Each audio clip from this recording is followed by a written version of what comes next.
Magandang araw, bayan. Ako po si Yuki. At ako naman si Lars. Live na live ito sa Tulong Bayan, ligtas sa kalamidad. Hatid sa inyo ng Tara FM. Dito sa aming programa, layunin naming maghatid ng mga balita at impormasyon para maging handa tayo sa anumang sakuna o kalamidad. Tama yan, Yuki. Dahil sa panahon ng panganib, bayanihan at preparedness ang susi para manatiling ligtas ang bawat Pilipino. Kaya huwag na nating patagalin pa. Simulan na nating ang mga ulat from local to global. Narito na ang Balitang Internasyonal.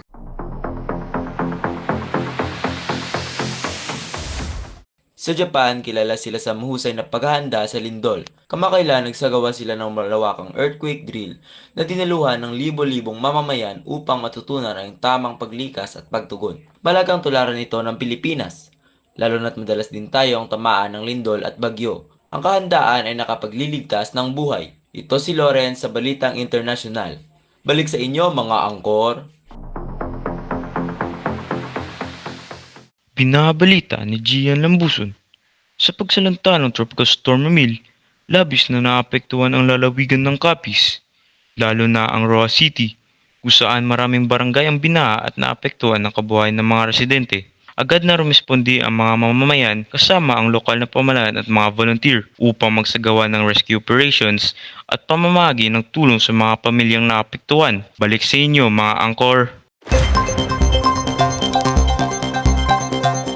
Sa mundo ng sports, hindi lang lakas ang kailangan, kundi pagkakaisa. Tulad ng Gilas Pilipinas na nagkakapit-bisig sa bawat laban sa FIBA, gaya rin ito ng bayanihan ng mga Pilipino tuwing may kalamidad. Sa court man o sa sakuna, ang pagbangon ay nagmumula sa pagtutulungan.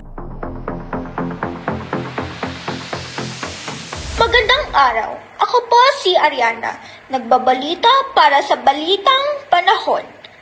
Matinding pinsala ang iniwan ng bagyong Tino sa Capiz, kung saan mahigit 56,000 residente ang lumikas dahil sa pagbaha at pagguho ng lupa.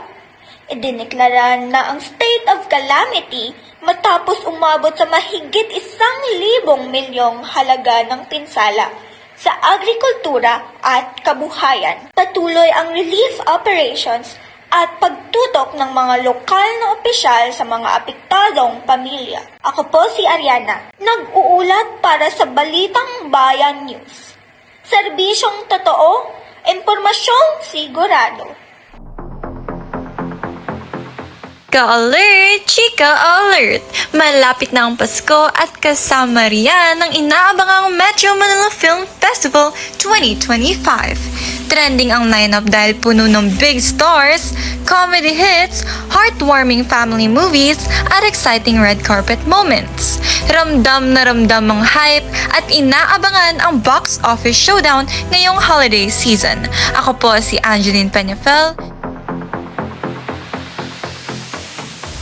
Uy, Jeremy! Naririnig mo yan? Ulan na naman, oh! Oo nga, Lisa. Pero di ako kabado kasi handa ako. Yan ang gusto ko! Kasi sa panahon ng sakuna, hindi lang lakas ang kailangan, kundi tamang paghahanda. Dahil sa bawat handaang Pilipino, may pamilyang ligtas at may pusong nagmamalasakit. Tama! At huwag kalimutan, alamin ang inyong evacuation area at makinig lang sa mga opisyal na anunsyo mula sa LGU at NDRRMC. Kaya mga kababayan, siguraduhin na may go bag na may tubig, pagkain, flashlight, first aid kit at mga importanteng dokumento. Maging alerto, makiisa at magbayanihan dahil Tulong Bayan, ligtas ang sambayanan! Grabe, ang dami nating natutunan ngayon. Oo nga, basta laging handa, alerto at magkakaisa, walang bagyong di natin kakayanin. Tandaan, sa bawat sakuna. Tulog Bayan ang susi sa kaligtasan. Salamat sa pagnonood sa Tara FM. Ako si Yuki. At ako naman si Lars. Hanggang sa susunod, stay safe and stay ready, bayan.